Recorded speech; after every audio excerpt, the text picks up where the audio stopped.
হাজির। আল্লাহ কয় কোন জাহান্নাম পাবে, জাহান্নামটা ধরে দাও, কোন আগুনে জ্বালানো হবে একটু দেখাইয়া দাও। কেমন আগুনে এই নাফরমান বেঈমানটারে আমি জ্বালাবো, জাহান্নামটা দেখাইয়া দাও।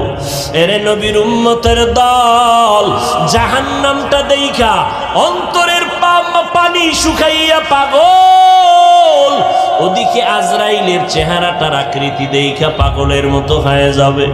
জানা আয়েশা রাদিয়াল্লাহু আনহা বলেন, আমি একদিন তাকাইয়া দেখি আমার মায়ার নবী আমার রুমের একটা কোণায় বয়া চুপচাপ গুনগুন গুনগুন করে নবী কান্না করে। আমি আয়েশা ভয় পেয়ে গেলাম, না জানি কোনো বেয়াদবি আমি করে ফেলেছি নাকি। আমি আয়েশা নবীর পাশে গিয়ে দাঁড়াইয়া বললাম, ও মায়ার নবী,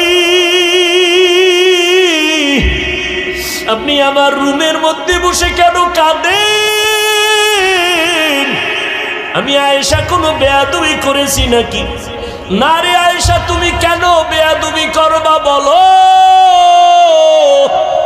আম্মা জান আয়েশা বলেন, ও নবী, আমার মাত্র বয়স অনেক কম, 6 বছর বয়সে আপনার সাথে আমার বিবাহের বন্ধন হয়েছে, 9 বছর বয়সে আমি আপনার ঘরে আসছি।